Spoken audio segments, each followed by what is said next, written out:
사도 바울은 육체를 자랑하는 자들 앞에서 어리석은 듯이 나의 어리석음을 용납하라 이렇게 말씀하면서 자기의 육체의 화려한 전력을 얘기를 하고 있습니다. 너희들이 이스라엘이냐? 나도 이스라엘 사람이다. 너희가 히브리인이냐? 나도 히브리인이다. 너희가 아브라함의 씨냐? 나도 아브라함의 씨다. 너희가 그리스도의 일꾼이냐? 나도 일꾼이다. 왜 이런 얘기를 하겠어요? 이 사도 바울, 온전한 복음을 들고 있는 이 사람을 대적하는 사람들이 자기가 정통 하나님의 사람이다, 우리가 정통적인 사람이라고 얘기를 하고 있기 때문입니다. 그리고 바울은 정통이 아니다. 그러니까 이 바울의 은혜, 바울이 받았던 그 하나님의 은혜와 진리를 깔아뭉개버리는 그런 일을 하는 사람들이 교회 안에 존재를 했단 말입니다. 오늘날도 마찬가지입니다.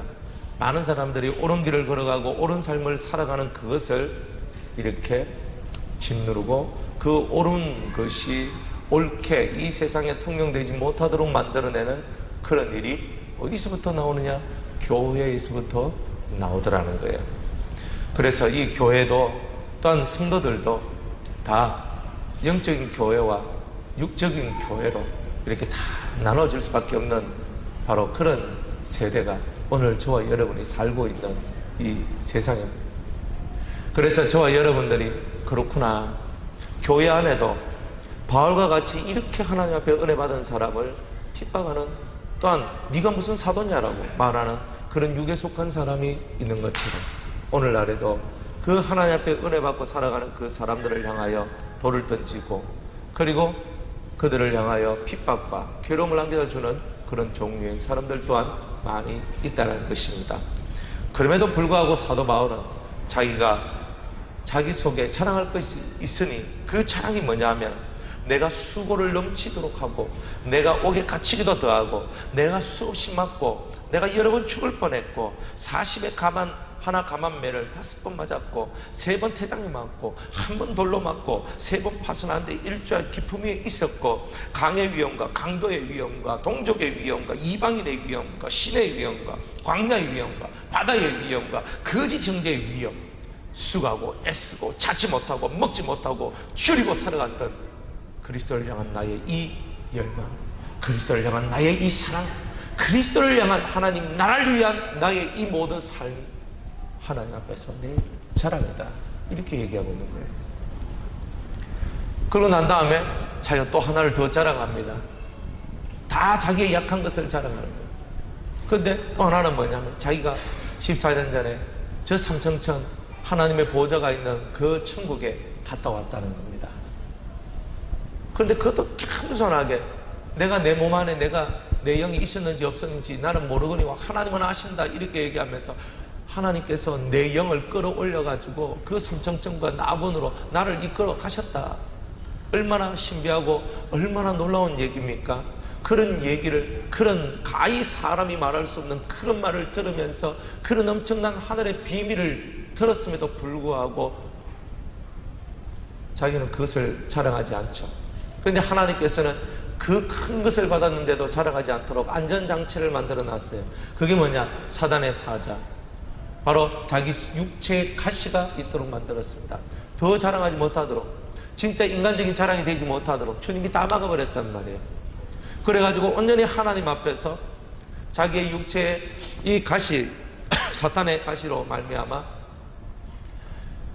정말 더 자랑할 만한 것이 그렇게 많음에도 불구하고 하나님 앞에 늘 자신의 약함을, 자신의 이렇게 병듦을 자랑할 수밖에 없는 그런 사람으로 하나님께서 그들을, 이 사도 바울을 이끌어 가셨다는 거예요. 근데 오늘날 우리도 마찬가지입니다. 우리가 자랑할 것이 내적으로 많고 많은 은혜 받음이 있다 할지라도 하나님께서는 우리에게 이 사단의 사자를 준비해 주시고 육체의 가시를 준비해 주셔서 우리가 더 이상 자랑하지 못하도록, 왜? 우리가 이 세상에서 받은 은혜와 세상 것들을 계속 자랑하다 보면 하늘의 상이 다 사라지기 때문에 그런 것입니다. 하늘의 상을 받아야 될 사람이 하늘의 상은 못 받고 땅에서 영광을 다 받아버리니까 하늘에 가면 받아야 될 것이 하나도 없는 거예요. 그러니까 하나님께서는 그런 것을 다 알고 계시기 때문에 더 이상 너 육체의 것을 자랑하지 말고 더 이상 너 받은 것을 자랑하지 말라. 오히려 네가 약할 그때에 나의 강함이 완전하여 치니 너는 약한 것을 자랑하라. 네가 병든 것을 자랑하라. 이렇게 얘기하고 있는 거예요. 여러분들은 병든 것을 자랑하십니까? 여러분 아픈 것을 자랑하십니까? 여러분들이 돈이 없는 것을 자랑하십니까? 환경이 어려운 것을 자랑하십니까? 할렐루야. 제가 이렇게 환경이 어렵기 때문에 제가 주님을 떠나지 않습니다. 제가 주님을 떠나지 못하도록 이렇게 저에게 이런 환경을 주심을 감사합니다. 주님만 의지할 수밖에 없도록 저를 이끌어 주심을 감사합니다. 이렇게 여러분 하나님 앞에 감사하고 영광을 돌리고 이렇게 살아가십니까? 환경이 조금 힘들고 어려우면 그 힘들고 어려운 것에 짓눌려 가지고 왜 하나님은 내한테 왜 이러시나? 하나님은 왜 나에게 이러시나? 이러면서 오히려 하나님을 대적하고 하나님을 거역하고 그 소리는 그런 일은 하지 않습니까? 사도 바울은 그 큰 은혜를 받았음에도 불구하고 하나님께서 그에게 간질이라는 큰 병을 주시고 정말 매 시간마다 설교할 때마다 사람들에게 복음을 전할 때마다 그 하나님을 의지하지 아니하면 안 되도록 주님께서 만들어 버리셨다는 거예요. 우리들도 매 시간 매 순간마다 하나님을 의지하고 하나님을 바라보고 그 하나님이 아니면 안 되는 것, 그 하나님이 아니면 안 되는 그 우리의 약함을 가지고 오히려 우리의 약함 때문에 오히려 우리가 더 신앙 안에서 강해지는 은혜가 있기를 주의 이름으로 축복합니다. 성경은 이렇게 얘기를 하죠. 그러므로 내가 그리스도를 위하여 약한 것들과 능력과 궁핍과 핍박과 곤란을 기뻐하노니 이는 내가 약할 그때에 곧 강함이라. 여러분들이 맞아야 되고 여러분들이 고난받아야 된다는 거예요. 여러분이 핍박을 받아야 된다는 거예요. 힘이 들어야 된다는 거예요. 힘든 거 싫죠. 어떤 사람이 힘든 걸 좋아하겠어요. 그러나 힘이 들어야 내 육의 힘이 빠지고 내 육의 힘이 빠져야 내 속에 있는 영의 힘이 강해진다는 겁니다. 내 영의 힘이 강해져야 내가 살 수 있기 때문에 주님은 우리를 향하여서 네 육의 힘을 빼라. 그런데 가만히 놔두면 빼집니까? 사람은 악으로 빨리 달려가는 발이 있어서 악으로 빨리 달려가는 거예요. 악으로 빨리 달려가는 발이 있어서 그렇게 힘을 빼라 한다고 그 사람들이 힘을 빼느냐? 빼지 않는다는 것입니다.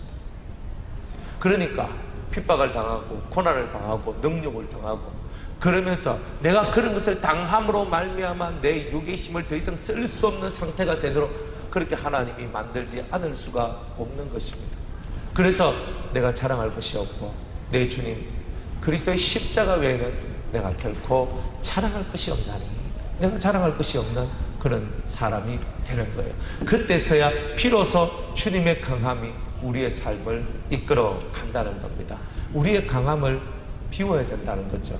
우리가 할 수 있다는 것을 비워야 된다는 거예요. 그리고 철저히 주님을 믿어야 된다는 거예요. 우리에게 늘 주님께서는 네가 나에게 구한 모든 것은 이미 받은 줄로 믿어라. 기도가 얼마나 능력이 있느냐면 네가 구한 모든 것, 네가 나에게 구한 모든 것, 예수의 이름으로 구한 모든 것은 이미 받은 줄로 믿어라. 그 믿음 안에 우리가 거하면 된다는 거예요. 근데 우리가 이 10년 가운데 믿음이 없다는 거예요. 주님이 안타까워하는 것도 다 그거예요. 주님이 안타까워하는 것도. 그래서 그들이 하나님 앞에 드려야 될 말씀을 듣지 못하니까 믿음이 생기지 않고 믿음이 생기지 아니하니까 맨날 광풍 속에 폭풍 속에 고통하며 살아갈 수밖에 없는 것입니다. 그게 고난의 이유거든요. 그래서 말씀을 듣는 것과 그 말씀을 하나님의 뜻을 이해하는 것과 그것을 행하는 것만이 여러분들이 살아가는 중요한 이유고 그것만이 여러분들을 복되게 만든다는 것입니다. 말씀을 아는 것과 말씀을 행하는 것은 천지차이입니다. 안다고 다 행하는 것은 아닙니다. 체질이 안 되면요. 체질이 될 때까지 그것을 훈련을 해야 된다는 거죠. 체질이 될 때까지 훈련을 하지 않으면 안 된다는 겁니다. 그래서 주님은 우리한테 끊임없이 희생의 훈련을 시키고 섬김의 훈련을 시키고 헌신하는 훈련을 시키고 끊임없이 봉사하도록 만들고 끊임없이 자기를 드러내지 않는 훈련을 시키는 것입니다. 사도 바울과 같이 위대한 사람들도 다 그런 훈련 가운데 있었고 우리들도 다 그런 훈련 속에 있게 된다는 것입니다. 그래서 우리가 무엇을 기뻐해야 되느냐?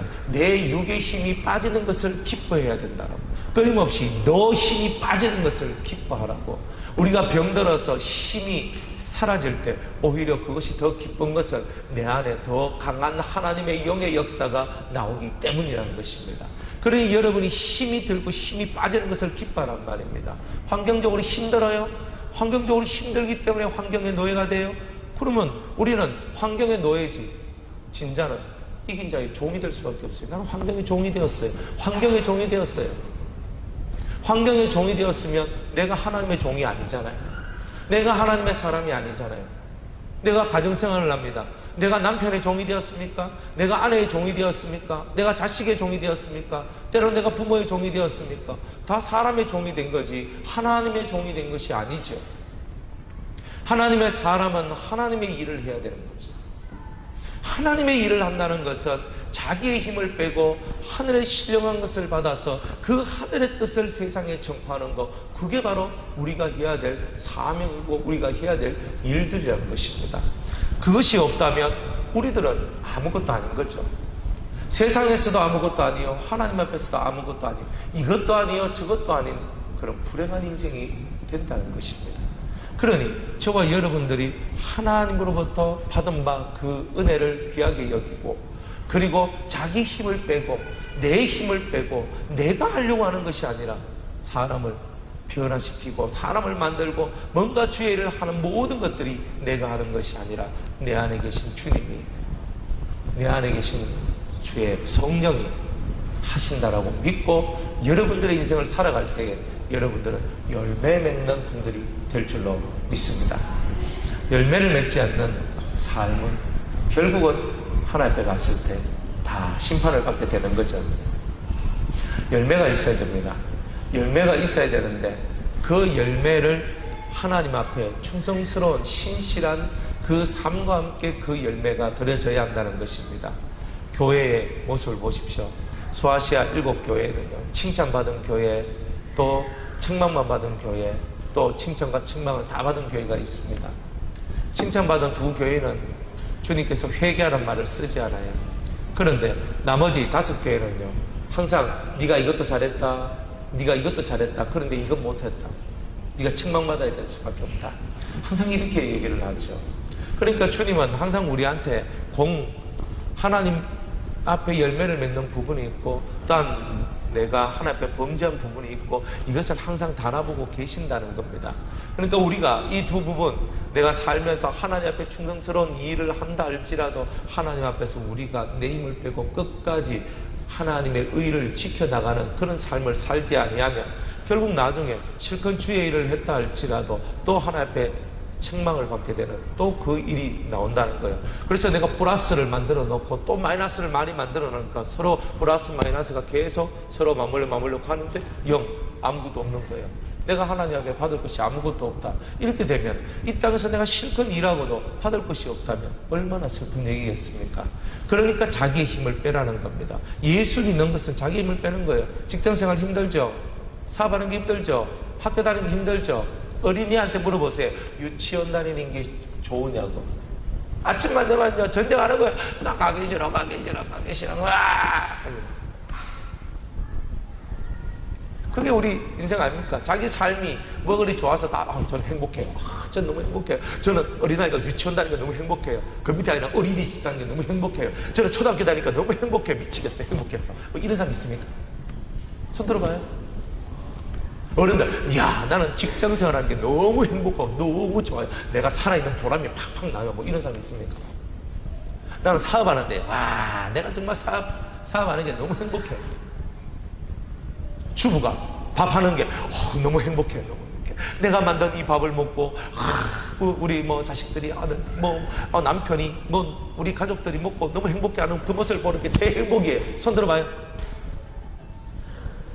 손 들어보라고. 왜 말을 못합니까? 진짜 할 수 없어서 그죠? 하는 거 아니에요? 우리 행복 없잖아요.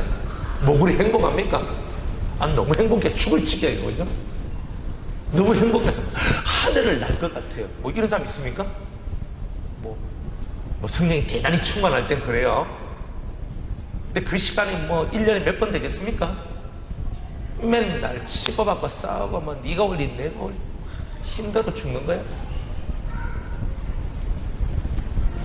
자기 힘을 빼고 주의 영에 우리 속에 임하시고 그 주의 영이 우리를 이끄시는 대로 나아가면 핍박 속에서도 행복하고 병들어도 행복하고 돈이 없어도 행복한 비결을 여러분이 배울 수 있다는 말이에요. 그러나 주의 영이 나와 함께 하실 때 오는 그 진정한 자유를 우리가 누리지 못하고 살아간다는 거죠. 그러니까 맨날 사는 게 힘이 드는 거예요. 그러니까 힘이 들 수밖에 없어요. 그런데 그 힘이 든 것을 통해서 내가 이렇게 힘이 드는구나. 근데 힘이 드는 것은 내가 힘주기 때문에 그런 거예요. 여러분들 주사 맞을 때 어떻게 합니까? 저 어릴 때 주사 맞는데 주사 바늘이 너무 무서운 거예요. 그래서 주사 바늘이 너무 무서워가지고 막 몸에 힘이 막 바짝바짝 들어가는 거예요, 이게. 그래가지고 이 간호사가 궁둥이를 톡톡톡 치기만 힘 빼.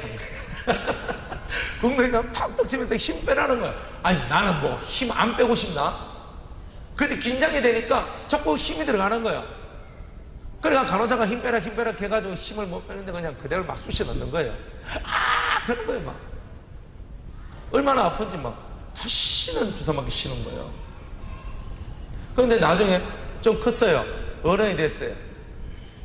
제가 20대 초반까지 초등학교 5학년 때인가? 그때 제가 주사 맞고 나면 너무 아픈 기억이 있어서 주사는 사람이 맞을 것이 아니다 생각을 하고 연가에 아파서 병원 가서 주사도 안 맞았거든. 그러니까 20대에 제가 20몇 살 때인가 다시 제가 병원을 찾아와서 주사를 맞아야 될 일이 생겼습니다. 그래 주사를 맞는데 그때 어릴 때 생각하니까 주사가 너무 싫은 거예요. 근데 주사를 맞아야 돼. 그런데 어떻게 했냐면은 이 사람들이 오른쪽 엉덩이에다가 주사를 놓으면요 오른쪽 발에 힘을 빼는 거예요. 힘을 빼고 왼쪽에 힘을 실어요. 그러니까 왼쪽에 힘을 실고 오른쪽에는 힘을 빼고 오른쪽 다리를 살짝 드는 거예요. 그래가지고 오른쪽에 힘이 안 들어가도록 살짝 만들었어. 그래가지고 자 주사 들어갑니다. 톡톡톡톡톡톡 하는데 끝났으면 이렇게 하는 거예요. 이건 무슨 일이냐? 놀라운 거예요. 이거 비밀이에요. 이게 놀라운 비밀이잖아요. 뭐 안 그런가? 제가 그때 하늘의 비밀이 아니라 땅의 비밀, 육체의 비밀을 깨달았는 거예요. 힘을 빼면 안 아프다는 거였어요. 그게 웬일입니까? 그게 주사 맞는 것만 그런 게 아니더라고. 인생의 모든 삶 속에 내 힘을 빼야지만 안 아픈데 내가 힘이 자꾸 들어가니까 힘이 들고 더 아프더라는 거예요.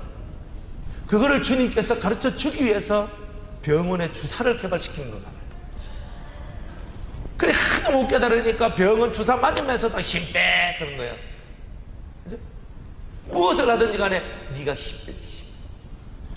사람들이 그렇잖아요. 막 긴장하면 어때요? 막 힘이 막 들어가잖아요. 막 힘이 들어가는 거야. 힘 빼. 자, 힘 빼기 했을 때 가볍게 뛰어. 가볍게 뛰어. 가볍게 뛰어. 힘 빼. 힘 빼. 힘 빼. 이렇게 얘기한단 말이에요. 모든 세상의 원리가 뭐냐면요. 네가 진짜 힘을 쓰려면 네 힘을 빼야 된다는 거였어요. 그럼 여러분들은 여러분의 힘을 들고 있습니까? 빼고 있습니까? 이 힘을. 그죠? 가볍게 여러분들의 힘을 가볍게 좀 빼야 된단 말이에요. 그런데 우리가 이 힘을 들고 있으니까 하나님의 은혜가 이루지 못하고 하나님의 사랑이 임하지 못하고 네가 힘을 가지고 있으니까 네 힘으로 살아라 이렇게 나오는 거예요. 사도 바울은 깨달은 거예요. 내가 약할 때 주님의 능력이 온전하여 침입니다. 할렐루야.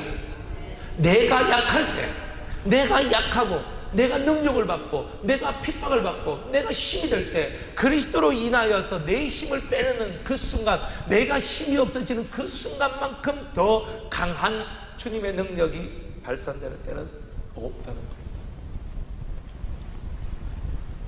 하늘로 올라갔지만 삼청천에 올라가도 깨닫지 못한 것을 14년 만에 깨달았습니다.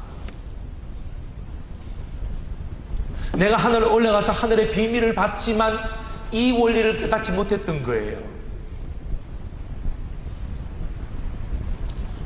그 신령하고 그 은혜로웠던 이 바울이 14년 만에 깨달은 게 이 말씀이라는 거예요. 여러분들이 아무리 은혜를 많이 받아도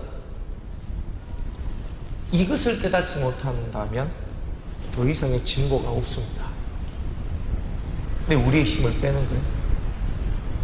가만히 바람이 불면 불어라. 있는 대로 그냥 그대로 받아들일 수 있는 거예요. 저는 항상 생각을 해요. 제 마음속에 힘이 언제 빠졌었나. 그러니까 마음의 힘이 빠졌을 때가 두 번이 있더라고요. 언제냐면 제가 너무 아팠을 때, 그때 마음의 힘이 다 빠지는 걸 봤어요. 두 번째는 뭐겠어요? 나도 모르겠다. 한번 상상을 해보세요. 사람이 언제 힘이 빠지겠어요? 예? 금식할 때. 그 쉬운 걸 가지고. 사람이 언제 힘이 빠지겠어요? 금식아, 밥 안 먹으니까 힘이 쫙 빠지는 거예요.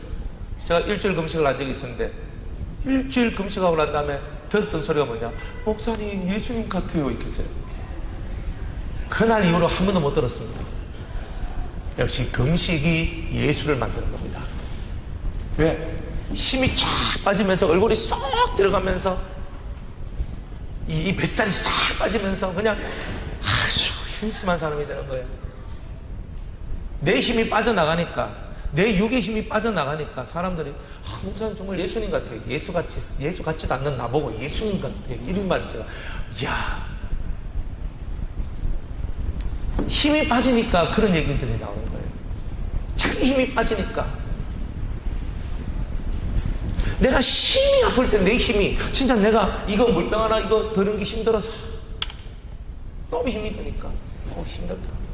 그렇게 숨 누워 있는 거야. 그러니 금식하는 거, 내가 먹지 못하는 것이 은혜요. 내가 병든 것도 은혜다 이 말이에요. 제가 참 그 은혜롭게 생각했던 게 뭐냐면, 제가 한 7, 8년 전에, 제 7년 전인가 그때 되게 이제 한번 머리가 아팠던 적이 있었어요. 그래 정말 강대상에 올라서 설교하는데 제가 그냥 기어서 올라오듯이 올라간 거예요. 와가지고 탁 이래 앞에 배를 붙이고 손을 여기 탁 올리고 이 상태에서 제가 설교를 했는 거예요. 너무 힘이 들어가지고, 그래가지고 설교를 딱 마치면 집으로 내려갔습니다. 사택으로 가서 또 참 누워 있어야 돼. 안 그러면 내가 그거 할 수가 없기 때문에. 그래가 또 오후에 그 되면 또 올라가서 또 이렇게 합니다. 너무 아팠던 거예요. 그래가지고 너무 그때 아팠는데 그때 전화 왔어요. 오미정 사모한테 전화 가지고, 오빠야, 그렇게 아픈데 내가 그 아주 용한 그 약 잘 짓는 데가 있으니까 그 전화해가지고 어떤 상태냐 그것만 가르쳐도, 그것만 가르쳐주면 내가 약 짜줄게 그러는 거예요. 그러니까 유원사님이 목사님이 이렇게 아프시면 됩니까? 내가 한약 짜줄게 하면서 이렇게 하는, 그렇게 얘기를 하셨어요. 그렇게 했는데 그때 제 마음속에 어떤 마음이 들었냐면은, 내가 이렇게 아픈 것도 내가 지나가야 되는구나. 내가 이렇게 아프니까 보약을 먹고, 이렇게 아프니까 다른 걸 먹고, 이게 아니고 내가 이 아픈 고통의 시간도 다 지나가야 되는구나. 그래서 그것을 그때 제 마음에 그것이 깨달아졌는 거예요. 그래서 그냥 그 신장이 아픈 그 시간들을, 그 고통을 그대로 다 갖고 정말 이렇게 누워가지고 이렇게 되게 심하게 한 2달인가 한 그 정도는 되게 심했고, 한 3달째부터인가 그때부터 조금씩 이제 나아지기, 조금씩 괜찮아지기 시작해서 한 6개월 정도 되니까 거의 다 이제 낫게 되는 일들이 나왔었어요. 그래가지고 6개월 동안에 그것을 갖고 계속 있었단 말이에요.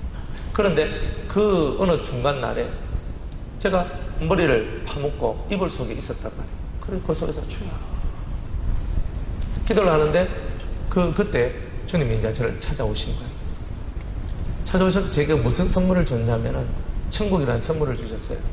뭐 저 하늘나라 간 건 아니고 제 속에 환한 빛을 주고 가셨거든요. 근데 그때부터 시작해서 제 속에 대단히 평안함이 있었습니다. 사람들과 만나면 싸우는 사람이 제가 가서 몇 마디 말만 하면 싸우질 않는 거예요. 정말 어딜 가서 누구하고 사람들이 얼굴이 밝아지고 좋아지고 행복해지고 뭐 이러는 거예요. 신기한 거예요. 내 일생에 이런 날이 있었나? 나도 그 모를 짜증과 힘듦 속에서 맨날 버겁게 살아가는 그런 나였는데 근데 이런 일들이 일어나는구나. 그래서 화평케 하는 자들은 복이 있나니 저가 하나님의 아들이라 일컬음을 받을 것이요. 그때 3시간 기도를 했거든요. 그 아픈 도중에 강대상에 기어 올라가가지고 하나님 앞에 기도를 했던 거예요. 그래가지고 하나님 앞에 3시간 기도를 하고 하나님 앞에 기도를 하는 거였어요. 그래가지고 하나님 앞에 제 약함을 바치고 하나님 앞에 하늘의 평강을 얻었다는 거죠. 모든 신앙의 원리는 다 그런 거죠. 우리가 우리의 마음에 높음을 갖고 우리의 강함을 갖고 자랑할 때는 얻지 못할 평화가 내가 병들어 알아 누워서 죽을 지경이 되가 내 힘이 다 빠지고 이불 속에서 주님을 찾고 주님만이 나의 힘이고 그리고 그 당할 그 고난을 그대로 내가 다 받아야 될 것으로 인정하고 내가 그 고통 속에 그대로 들어가서 주님 하면서 하나님 앞에 나아갈 때 오히려 그 고통이 영원할 것만 같았던 그 고통이 어느 시간이 지나가니 그것이 점점 그 봄날에 얼음이 녹듯이 사라지고 그리고 저 안에는 평안이라는 것과 건강이라는 두 가지가 함께 찾아오는 것을 발견하게 되는 거예요. 참 주님의 은혜가 놀랍다. 주님의 은혜가 놀랍다. 주님의 은혜가 뭐겠습니까? 주님의 은혜가 뭐겠습니까? 우리의 힘이 빠질 때 오는 사랑이에요. 우리의 힘이 빠질 때. 그래서 주님은 오늘 우리에게도 똑같은 말을 하십니다. 우리 모두에게 힘을 빼라. 너의 힘을 빼라. 그리고 눈을 들어 산을 바라보아라. 너의 도움이 어디서 없고 천지를 지으신 여호와에게서로다. 그렇게 믿으며 여러분의 눈을 산을 향하여 여호와가 계신 그 산을 향하여 우리의 눈을 돌릴 때에 여러분의 약함이 오히려 은혜가 되고 능력이 되는 그 날을 맞이하게 될 것입니다. 이제 11절부터 사도 바울은요 이 교회를 향하여서 또 얘기를 합니다. 계속 무슨 얘기하고 있는 거예요? 자기를 괴롭히는 대적들, 자기의 사도권을 이렇게 찝쩍대면서 계속 핍박을 하면서 네가 무슨 사도냐라고 말하고 있는 복음의 회방자들을 향하여서 이렇게 얘기를 하고 있는 겁니다. 내가 어리석은 자가 되었으나 이렇게 자랑하는 것이 어리석은 거라는 거 사도 바울도 알고 있다는 거예요. 그러나 내가 이 말을 하지 않을 수가 없다는 거예요. 내가 어리석은 자가 되었으나 너희가 억지로 시킨 것이니 내가 너희 때문에 이런 것을 하는 것이니 내가 너희에게 칭찬을 받아야 마땅하다. 이렇게 얘기를 합니다. 내가 아무것도 아니나 지극히 큰 사도보다 조금도 부족하지 아니하니 내가 그 지극히 큰 사도 베드로나 야고보나 요한이나 안드레나 빌립이나 위대한 사도들이 그 당시 있었단 말이야. 그런데 그들보다 내가 조금도 부족하지 아니하다는 거야. 내가 사도된 표가 뭐냐? 내가 너희 가운데 모든 참음과 진정한 사도는 참음이 있어야 된다. 인내가. 두 번째는 표적. 하나님이 하나와 함께 하신다는 이런 표적들이 있어야 되고 기사. 그 똑같은 말이라 보시면 돼요. 여러 가지 이적들. 하나님이 하실 수밖에 없는 일들. 사람이 할 수 없는 그런 신이 할 수 있는 그런 역사들이 우리 삶 속에 드러나야 되고 그 다음에 능력을 행한 것이다. 뭐 귀신을 쫓아내고 병든 자를 고치고 뭐 이런 일들이 사도 바울의 삶 속에서도 많이 일어났죠. 그래서 이런 일들이 하나님이 나와 함께 하신다는 증거다. 이것이 내가 사도가 된 표다. 이렇게 얘기합니다. 여러분들은 사도가 된 표 혹은 하나님의 사람이 된 표시가 있느냐는 거죠. 여러분들에게는 하나님의 사람 된 표시가 있느냐는 거죠. 하나님의 사람으로서 불리어질 만한 덕이 있고 은혜가 있고 희생이 있고 능력이 있느냐. 그런데 그 1번으로 뭐라고 얘기하냐면 모든 참음이라고 얘기했습니다. 참았다는 거예요. 참았다. 하나님의 사람의 1번의 특징이 뭐냐 하면은 모든 참음에 있다고 합니다. 모든 참음에 있다. 참는 거예요. 예수의 이름으로. 예수의 이름으로. 십자가의 주님을 바라보면서 모든 것에 참음이 있는 거예요. 자식에 대하여, 남편에 대하여, 아내에 대하여, 때로는 부모에 대하여, 여러분의 환경에 대하여, 여러분의 병듦에 대하여, 여러분의 없음에 대하여, 수없는 사람들에 대하여, 핍박하는 사람들에 대하여, 그 모든 것에 참음이라는 것이 들어와야 사도다. 하나님의 사람이라는 거예요. 참는 게 얼마나 어렵습니까? 참는 건 정말 어려운 겁니다. 참을 수 있다는 것은 대단한 능력입니다. 여러분들 우리의 마음속에 얼마 많은 참음이 있습니까? 제일 중요한 참음은 그 외부로부터 다가오는 것에 대한 참음이 아니라 내 속에 끓어오르는 불, 열망, 욕망, 욕심, 이 거친 마음, 이런 것들을 참아내는 내 내면적 참음이 얼마만큼 이루어져 있느냐는 거죠. 여러분들 내면에 참음이 있습니까? 오래 참음, 오랫동안 참는 거 대단히 힘들어요. 지겨워요. 참아야 돼요. 그래야 빛이 와요. 그래야 좋은 날이 오는 거예요. 참음이 없으면 좋은 날이 오지 않는 거예요. 일하는데 힘들지만 참아야 되죠. 학교 다니는데 힘들지만 참아야 되는 거죠. 그런데 그거는 다 내 먹고 살기 위해서 참는 거 아닙니까? 예수 때문에 참는 것도 아니고. 먹고 사는 것 때문에 안 참으면 어때요? 내가 먹고 사는 데에 지장이 있는 거예요. 그럼 여러분의 영적인 삶이 하나님 앞에 성공적인 삶이 되려면 어떻게 해야 되겠습니까? 여러분들이 성품을 참고 환경을 참고 여러분들이 모든 것을 참아 나갈 때만, 여러분들 속에 인내가 있을 때만 여러분들의 영이 사는 일들이 벌어지게 될 것이라는 겁니다. 그래서 사도 바울은 1번으로 모든 참음과 참음이다. 참아라. 이렇게 얘기하고 있습니다. 내 자신이 너희에게 폐를 끼치지 아니한 일밖에 다른 교회보다 부족하게 한 것이 무엇이냐. 너희는 나의 이 공평치 못한 것을 용서하라. 참, 이 말이 역설적이잖아요. 나는 너희들한테 그 어떤 것도 받은 것이 없다. 너희한테 폐를 끼친 것이 없다. 그러면서 14절에 뭐라고 얘기하냐면 보라 이제 세 번째 너희에게 가기를 예비하였으나 너희에게 폐를 끼치지 아니하리라. 언제나 나는 너희한테 폐를 끼치지 않겠다는 겁니다. 그러면서 나의 구하는 것은 너희 재물이 아니요 오직 너희이라. 이게 성장한 신앙인의 모습인 거예요. 돈을 많이 갖다 주니까 좋대요. 목회를 하다 보니까 돈이 없을 때가 있어요.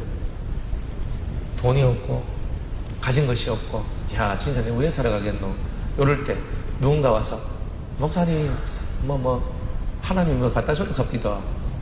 그래 갖다 주고 그래 다 필요한 만큼 주시고 참 좋죠.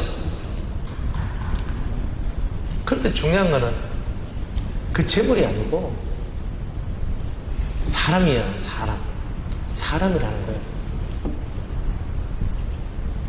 내가 너희에게 구하는 것은 그 재물이 아니다. 우리는 눈에 보이는 그 재물에 우리의 마음을 아끼지만, 그래서 그 재물을 받는 거 보고 하나님이 나와 함께 하시라고 얘기하지만, 더 중요한 것은 그 사람이잖아요. 근데 우리는 그 사람을 놓치고 그 돈을 얻는 거예요. 이런 형태가 너무나 많은 거다. 사도 바울이 진정 원하는 것은 너희의 영혼이라는 거예요. 나는 너희 영혼이 소중하고 나는 너희의 영혼을 원한다는 거예요. 여러분들이 돈을 내는 기계가 아니잖아요. 돈을 찍어내서 교회에 계속 갖다 바치는 은행이 아니잖아요. 정말 주님이 원하는 것은 여러분들 자신이고 여러분들의 영혼을 주님께서 바라고 있다는 거죠. 그게 하나님의 사람들의 마음인 거예요. 아무리 천금을 갖다 주면 뭐 하겠습니까? 내가 구하는 것은 너다. 당신이 사람이 열매가 되기를 원하는 거예요. 그 어떤 것보다 더 소중한 것이 바로 그겁니다. 사람들은 늘 울어요. 어제도 제가 두 통화에 전화를 받았는데 첫 번째 사람도 울고 두 번째 사람도 울었어요. 삶이 너무 힘들어서 우는 거예요. 인생이 괴롭다고 우는 거예요. 내가 이 틀을 벗어나지 못한 것 때문에 우는 거예요. 사람은 늘 울어요. 근데 주님은 더 울 수밖에 없는 우리들을 웃을 수 있도록 만들어 주시잖아요. 늘 울 수밖에 없는 우리들을 주님으로 인하여 행복할 수 있도록 만들어 주시잖아요. 근데 그 주님을 느끼지 못한다면 우리가 열매라고 말할 수 있겠냐? 진정한 열매는 주님으로 인하여 만족하는 그 마음이 있어야 주님의 열매가 되는 거예요. 돈이란 거 허망합니다. 돈이 내 품속에 들어오면 뭐합니까? 좀 있으면 다 나가는데. 제일 허망한 게 돈이더라고요. 여러분들은 안 그래요? 여러분들 시장에 빠지게 해서 일을 막 해도 조금 있으면 그 돈이 나가. 저거 줘주고. 내가 열심히 일해가 돈 벌어도 조금 있으면 돈이 없어. 또 돈 벌어야 돼. 그래 또 열심히 돈을 벌었어. 또 돈을 벌어가지고 이제 좀 쓰겠다 싶었는데 또 뭐 여 달락하고 저 달락하고 아픈데 병원비 나가야 되고 뭐 약 사 먹어야 되는데 뭐 해야 되는데 돈 온갖 돈 나가는 거야. 나는 돈을 벌었기 때문에 이 돈이 내 건 줄 알았어요. 영원히 나를 떠나지 않을 줄 알았어. 그런데 이놈이요 얼마나 얍삽하게 빠져나가는지 그냥 뭔가 막 틈만 있으면 빠져나가더라. 틈만 있으면. 그래서 느낀 게 뭐냐면 내가 힘을 쓰고 노력을 하고 열심을 다해서 돈을 벌었다 할지라도 이게 내게 아니구나. 얼마 안 있으면 다 내 품에서 떠날 것들이구나. 그러니까 미련이 없어요. 다 떠날 거잖아요. 다 떠나버려요. 이 돈이라는 게 다 가는구나. 사람에 대해서도 미련을 안 가져요. 오는 사람이 있으면 가는 사람이 있구나. 그렇구나. 나를 행복하게 하는 사람이 있으면 나를 슬프게 하는 사람도 있구나. 그렇구나. 나를 이롭게 하는 사람이 있으면 나를 해롭게 하는 사람도 있구나. 그렇구나. 그러니까 이게 영원한 게 아니구나. 진짜 영원한 것은 하나님과 내 사이, 주님과 내 사이의 0대 0이구나. 그 0대 0 안으로 들어오는 사람끼리는 영원함을 얻지만 0대 0의 이야기가 없는 사람은 그거는 서로는 아무 상관이 없어요. 천국 가도 아무 상관이 없죠. 미국에 있는 성도하고 저하고 뭔 상관이 있겠습니까? 가는 영역이 다르고 서로 영역이 막혀서 볼 수 없다면 아무 상관없는 거예요. 나는 내 영역에서만 살지. 이 땅에서 우리가 살아가는 모든 삶의 비밀이 거기에 있는 거죠. 떠나갈 것에 미련 두지 마라. 내 것도 아닌데 뭐 그래 애착을 갖고 살아가느냐. 영 대 영, 하나님과 나, 예수님과 나, 이 영 대 영의 세계 속에 여러분들 살아가야 되는 거예요. 뭐 때문에 그래 웁니까? 계속 울잖아요, 우리는. 계속 울잖아요. 뭐 때문에 울어요? 진짜 울어야 될 게 뭔데요? 진짜 울어야 될 게 뭔데요? 주님은 항상 이렇게 얘기합니다. 나는 육적인 걸 구하는 게 아니야. 나는 재물을 구하는 게 아니야. 나는 너를 구하고 있어. 네가 내 예물이고 네가 나의 열매다. 네가 바르게 되는 거다. 네가 예수처럼 되는 거다. 이거를 주님은 항상 그렇게 말씀하고 있는 거예요. 우리가 가져야 될 진정한 마음은 내가 예수님처럼 되기를 소망하는 거예요. 내가 예수님처럼 되는 것이 최고의 사명인 거예요. 최고의 주의 일인 거예요. 예수처럼 살다가 가는 게 우리의 일인 거예요. 그러면 여러분들이 예수처럼 되는 일보다 더 급한 일은 어디 있습니까? 아무것도 없어요. 내가 예수님을 배우고 예수님을 익히고 예수님을 따라가는 일 외에 더 급한 일은 없는 거예요. 찢고 뽑고 싸우는 거는 내 인간의 육성이 남아있으니까 찢고 뽑고 싸우는 거예요. 성질이 올라오고 화가 나고 미치고 자기 마음이 원하는 대로 판단하고 비판하고 헤아리고 육의 성질이 남아있으니까 그런 거죠. 그것이 없는 순전한 하나님의 열매로서 우리가 존재되어야 되는 거예요. 사도 바울은 데살로니가 교회를 향해 말합니다. 너희들이 나의 멸관이요 나의 영광이다 이렇게 얘기했어요. 또 우리가 진정한 그리스도의 열매가 되어야 돼요. 그래서 주님은 재물이 아니다. 너희다. 네가 잘 되기를 원한다. 네 영이 잘 되기를 원한다. 네가 하나님과 하나가 되기를 원한다. 이게 주의 가르침이고 주님이 원하는 거란 말이에요.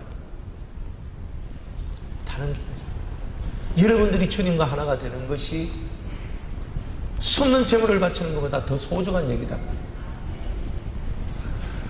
거기에서 우리가 떠나면 우리는 육적인 교회고 육적인 사람, 신령하고 은혜로운 교회가 아니라 육적인 교회가 됩니다. 여러분들의 영혼이 무엇을 원할지, 여러분들이 진짜 원하는 게 뭡니까? 밥을 하면서, 빨래를 하면서, 청소를 하면서, 일을 하면서도 내 영혼의 소원은 예수 닮기 원하는 것이다. 이것을 갖고 일도 하고 공부도 하고 여러분이 수많은 삶을 살아가는 겁니다. 예수 닮기 원해. 다른 게 아니라 매일매일 우리가 불러야 될 노래가 예수 닮기를 원해. 나는 마음이 온유하고 겸손한 너희들은 내게로 와서 내 멍에를 치고 나를 배우라. 주님의 십자가를 치고 주님이 내게 허락하신 수많은 일들을 통하여서 주님을 배우는 일을 하라는 거예요. 주님을 배우는 일을 하는 거예요. 예배를 드리면서도 주님을 배워야 되는 거예요. 교사로서 일하면서 주님을 배우는 거예요. 누굴 가르치는 게 뭐 그리 대단한 건데요. 내가 가르치는 게 중요한 게 아니에요. 주님의 모습을 배워나가는 거예요. 내가 이렇게 하면 주님의 모습을 배우는 것일까? 주님의 모습을 따라가는 것일까? 찬양대 앉았을 거를 막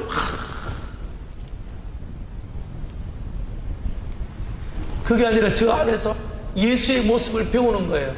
찬양대 연습을 하면서 찬양을 부르면서 저기 앉아있으면서 예수의 모습을 배우는 거예요. 설교를 하면서 찬양을 하면서 기도를 하면서 전도를 하면서 설거지를 하면서 식사당번을 하면서 차량 운전을 하면서 꽃꽂이를 하면서 보일러를 다루면서 나무를 옮기면서 그 모든 삶의 터가 예수님을 배우는 시간이라는 거예요. 그 마인드가 없으면 우리가 열매가 되지 않습니다. 우리가 열매가 되는 그리스도의 열매가 되는 네가 첫 열매다, 네가 나에게 붙은 자다라고 하시는 그 음성을 듣고 싶은 사람들은 매 시간이 예수 그리스도를 닮아가는 시간이 되어야 한다는 거예요. 인간의 그 못돼 빠진 성품들로 인하여서 우리 자신들이 우리가 갖고 있는 그 인성을 통하여서 주님의 영광을 드러내지 못한다면, 우리가 주님의 영광을 드러내지 못한다면 주님이 날 위해 죽으신 십자가가 무슨 효용이 있는 것입니까? 그러니 우리가 매 순간마다 덜된 나를 바라보고, 우리가 뭐 그리 다 됐어요. 우리의 눈빛 속에서 무슨 좋음이 나옵니까? 우리의 눈빛 속에서는 험악한 것이 나와요. 사랑이 안 나와요. 우리의 말투 속에서는 존경이라는 게 없어. 참 말로 그냥 함부로 말하고, 존경의 말을 쓰라 그렇게도 존경의 말 안 쓰잖아요. 서로 존대하라고 해도 존대 안 하잖아요. 맨날 말 팍 놓고, 목사만 뭐하고 장로는 뭐하고 말 탁 퉁고 살아가는데 존중도 없고 존경도 없고 사랑함도 없고, 그런 눈빛을 가졌으면서 그런 말을 하고 그런 행동을 하면서 내가 예수를 닮았다라고 말할 수 없잖아요. 예배 시간에 꾸벅꾸벅 졸면서 나 예수 닮았습니다. 웃기는 얘기죠. 진짜 예수를 닮는 게 뭘까? 우리가 일평생 수없는 진리를 들어도 그 모든 진리가 가는 목적이 협대 예수 그리스도란 말이에요. 우리의 부족함을 스스로들이 인정하고 내가 예수를 닮지 못한 그 부분에 대해서 슬퍼하고 애통하고 가슴을 칠 수 있는 그 마음이 있어야, 내가 구하는 것은 재물이 아니고 바로 너다, 네가 하늘의 열매다 하는 이 메시지가 우리 삶 속에 이루어지는 거다. 뭘 그렇게 일하려고 그럽니까? 뭘 그렇게 하려고 그럽니까? 뭐 그리 좋은 열매가 나오겠어요? 내가 안 되는데, 내 꼬라지가 안 돼 있으니까 열매가 안 나와요. 제가 바깥에 나가서 일을 한 지 3년입니다. 그런데 왜 하나님께서 저를 바깥으로 내보내신 때가 벌써 3년 됐단 말이에요. 그 전에는 기껏 해봐야 제가 교도소 가고 다른 데 봉해 조금 하고 이런 거밖에 없었어요. 근데 왜 그러냐? 이유가 있었어요. 진리도 알 만큼 알고 능력도 받을 만큼 받았고 은혜도 받을 만큼 받았다는 거예요.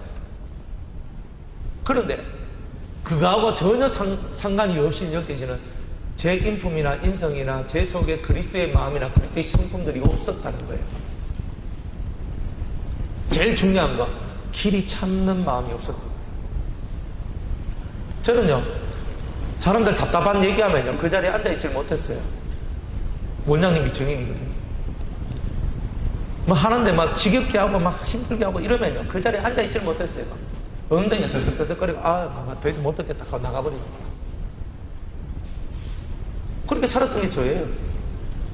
뭐 할례 받았고 은혜 다 받았는데 인간이 안 되는 게 인간.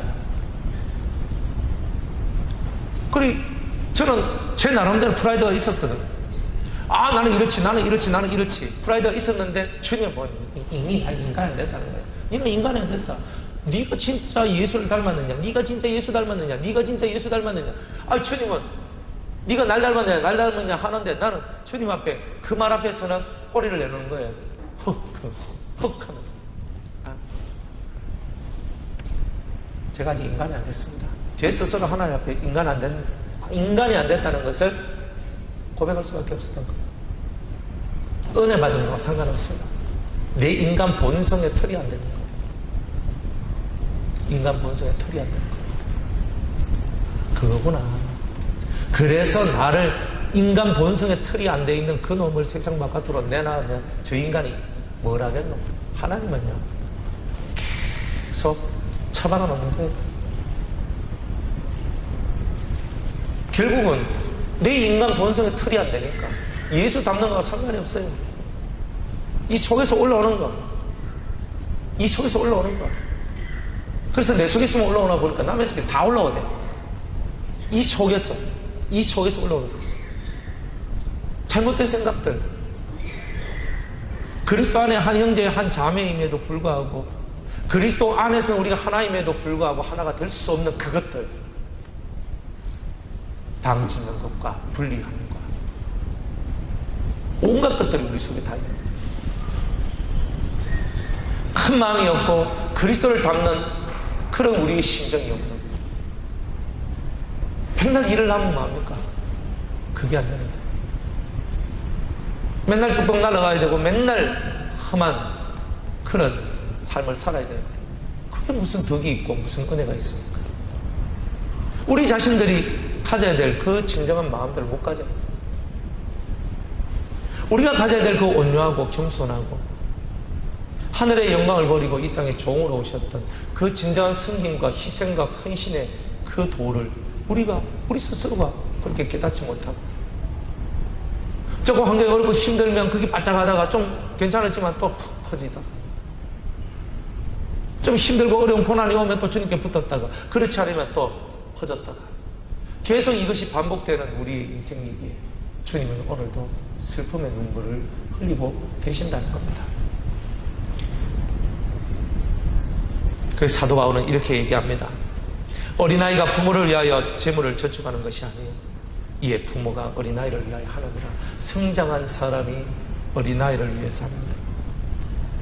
어떤 친구가 저한테 전화가 왔습니다. 자기가 자존심이 상해 죽겠대요. 왜? 자기가 밥을 사 먹어야 되는데 돈이 없대. 그러니까 자기 친구한테, 친구야, 야 돈이 없어 하는데 밥 좀 사도 이렇게 얘기를 했대. 그러니까 그 친구가 한다는 말이, 야, 니 뭐하는데 돈 다 썼는데? 무엇이라 부시락거리고 그냥 밥 한 그릇 사줬대. 속이 상해가지고. 그래가지고 부모한테 돈 달라고 하기에는 그렇고, 그리고 자기는 돈이 1푼도 없는 거라. 그래가지고 막 속은 상하고 돈은 1푼도 없고, 부모한테 돈 달라고 하니까 돈 달라고 하는 것도 부끄럽고. 그렇죠. 계좌번호 가르쳐 주세요. 그랬어요. 내일 밥 먹을 때 부끄럽지 말고 쪽팔리지 말고 당당하게 밥 사 먹으라고. 그래가 돈 얼마나 퍼져줬어요. 돈이 없어서 울고, 부모 때문에 울고, 온갖 사연과 사건 때문에 울고 언제 예수님의 모습을 닮아가겠습니까? 이 우주 만물을 창조하신 그 창조주의 아들이라면 이 우주 만물 위에 서 있는 자잖아요. 이 우주 만물을 다스리는 자잖아요. 그래서 위에서 그 영혼들을 바라보는 거예요. 불쌍하다. 예수님이 아버지의 이름으로 와서 그 아버지의 마음을 풀었듯이 우리들도 아버지의 이름으로 아버지의 마음을 풀어야 되는 거예요. 그들에게서 잃어버린 아버지의 형상을 회복시켜 주는 거예요. 여러분들은 예수님을 닮고 있습니까? 부모가 자식을 위해 돈을 준비하는 거예요. 부모가 자식을 위해 돈을 준비하는 거예요. 여러분이 부모입니까? 부모의 위치에 있으면 여러분이 자식이라고 생각하는 사람을 위해서 여러분이 쓰는 거예요. 그게 은혜 받은 자고, 그게 그리스도를 닮은 자예요. 기묘라 모사라 전능한 하나님이라 영존하시는 아버지라. 아버지, 그 아버지의 이름을 갖고 예수님이 오셔서 그 아버지의 형상을 세상에 펼쳤던 거예요. 그게 하나님의 형상이잖아요. 오늘 우리가 바로 그것을 함으로 말미암아 그리스도를 닮은 자가 되는 거예요. 그게 속이 크고 넓은 자예요. 겨우 내 먹고 사는 것 때문에 내 먹고 사는 거, 내 몸매 관리하고 내 지방 관리하고 다 때려치우세요. 그렇게 관리할 게 많아요. 그게 아니라 내 마음을 관리하세요. 어제 우리 창수 형제하고 탈심을 했는데 제가 게임도 안 됩니다. 저는 힘이 너무 빠져있고요. 창수 형제는 근육을 막 만져보면 완전 돌덩어리, 근육이 완전 돌덩어리 막 이게. 그래서 제가 한번 해보자 그랬어요. 10년 전이면 내가 또 어찌어찌 했을 텐데, 딱 하는데 벌써 힘이 오는데요. 얘는 내보고 웃고 있어요. 실실 웃으면서 이렇게 하고 있는 거예요. 웃으면서. 그래서 내가 익 하다가 넘어가지도 않아. 아, 얼마나 근육이 좋은지. 그런데 제가 그랬어요. 장서병대, 몸뚱아리 근육 키운다고 마음의 근육 잃어버리면 되겠습니까? 마음의 근육을 키워야 돼. 영혼의 근육을 키워야 되는데. 그래서 이제 밤마다 이제 기도 이제 합니다. 예. 아니, 육체의 근육을 막 키우는, 그냥 마음의 근육을 키워야지. 중요한 건 그거잖아요. 그리스도 안에서 진짜 키워야 될 것은 안 키우고 우리가 엉뚱한 것은 하고 있지 않는가. 육체는요, 때로는 운동도 하지 못하고 병들고 많은 일을 하다 보면 힘이 약해지고, 그래서 몸이 후들후들 떨리고 힘이 드는 그런 경우가 나올 수 있어요. 그렇지만 오히려 그럴 때 주님의 강함이 더 나와요. 바울은 이렇게 얘기합니다. 내가 너희 영혼을 위하여 크게 기뻐함으로 재물을 허비하고 또 내 자신까지 허비하리니, 이게 어른의 마음이요, 이게 아비의 마음인 거예요. 내가 너희들을 위하여 내 재물만 허비하는 것이 아니라, 재물만 바치는 것이 아니라, 재물만 내가 주는 것이 아니라 내 자신까지, 내 온 삶을 너희를 위해서 사용하겠다는 겁니다. 이게 아비의 마음이에요. 이게 어른의 마음이에요. 이게 장성한 자의 마음이에요. 성숙한 자의 마음이요. 눈을 뜨세요. 하늘을 바라보세요. 하나님과 같은 마음, 아버지와 같이 온전한 악했던 그 말씀이 바로 이거라는 말이에요. 어른이, 부모가 자식을 위해서 뭔가를 준비한다는 것, 그 마음을 가진 자만이 진짜 성장한 자라는 거예요. 자기 처자식 껴안고 살아봐야 남는 거 없습니다. 그렇다고 처자식이 남지 싶습니까? 하나님 앞에 우리가 해야 될 것이 있는 거예요. 내가 너희를 위하여 재물만 허비할 뿐 아니라 내 자신조차도 너희를 위하여 다 주겠다는 거예요.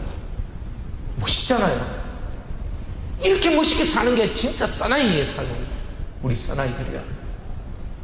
이런 삶을 사는 게 진짜 남자답게 강건하여라 하는 삶입니다. 우리 자매님들이요, 예수님처럼 강건한 게 이런 거예요. 이 삶을 놓쳐버리면 아무것도 아닌 거예요. 뭐 기도 많이 하면 뭐하고, 전도 많이 하면 뭐하고, 다른 거 많고. 그걸 했으면 여러분의 영혼에 변화가 있어야 되는 거예요. 뭘 하려면 여러분 속에 열매라는 것이 존재하든지, 여러분이 변화되든지 뭔가 좋은 것이 나와야 돼요. 예배를 참석했으면 변화된 모습이 있어야 돼요. 봉사를 했으면 하나님 앞에 감사한 마음이 있어야 돼요. 그런 모든 것들이 여러분들을 성숙하고 성장하게 만들어주는 거예요. 너희를 더욱 사랑할수록 나는 덜 사랑받겠느냐? 사도 바울은 이 이치를 아는 거예요. 자기가 온 마음을 다해서 영혼을 사랑하면 하나님께서 나를 덜 사랑하시겠느냐? 참 멋있는 말 아닙니까? 이 사도 바울은 진짜 사는 삶의 이치를 알고 있는 거예요. 삶의 이치가 뭔지를 아는 거예요. 뭘 위해 사십니까? 예수 그리스도. 예수 그리스도의 성품, 신의 성품을 가지기 위해서, 그리스도의 나라를 위해서 여러분의 인생을 쏟아부어야 되는 거예요. 재물을 허비하고 자기도 허비하겠다는 거예요. 물질의 노예가 되지 말고 그리스도를 위하여 여러분의 모든 것을 쏟아내봐요. 그러면 가히 말할 수 없는 하늘의 상이 여러분을 위하여 준비되어져 갈 것입니다. 내가 공교하게 내가 거짓말로 사기쳐가 너희들한테 돈 한 푼이라도 헐켜낸 적이 있느냐? 난 안 했다 그래도 내 이름으로 간 사람들이 너희들한테 사기친 적이 있느냐? 없지 않느냐? 사도 바울은 얘기합니다. 나는 너희들한테 정직하고 진실하게 나는 행했다는 것입니다. 그러면서 19절에 사랑하는 자들아, 이 모든 것은 너희의 덕을 세우기 위함이니라 그랬어요.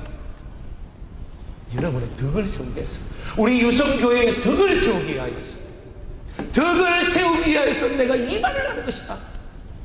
덕을 세웁시다. 교회 안에 덕을 세우고, 여러분의 가정의 덕을 세우고, 삶의 덕을 세워야 돼요. 찔러도 화내지 않는 우리, 이 마음속에서 그리스도의 사랑이 움직이는 우리, 영혼을 불쌍히 여기는 우리, 십자가에 달려 죽는 그 고통 속에서도 아버지여 저들의 죄를 용서하여 주시옵소서, 저들은 자기가 하나님을 알지 못합니다라고 말할 수 있는 큰 가슴, 그 하늘의 마음, 그런 마음을 우리가 지니도록 오늘도 우리는 하나님 앞으로 달려가야 됩니다. 덕을 세웁시다. 믿음에 덕을 세우라 했습니다. 우리가 믿음이 있으면 하나님 나라에 덕을 세워야 되는 것입니다. 오늘 저와 여러분들이 이 말씀을 듣고 진정으로 덕을 세우는 저와 여러분이 되길 원합니다. 덕을 세우는 것은 재물만 허비할 뿐만 아니라 내 자신까지도 다 너를 위하여, 너희들을 위하여 허비하겠다. 하나님 나라를 아는 자만이 할 수 있는 은혜입니다. 깨닫고 여러분이 그러한 삶이 되시기를 주의 이름으로 축복합니다. 기도하겠습니다. 할렐루야. 하나님 아버지, 우리의 덕을 세우기 위하여 주신 사도 바울의 모든 말씀을 우리가 깨닫고 주님의 기쁨이 되고 주님의 열매가 되는 우리 모든 유성의 성도님들이 되게 하여 주시옵소서. 예수님의 이름으로 기도드리옵나이다. 아멘. 찬송가 412장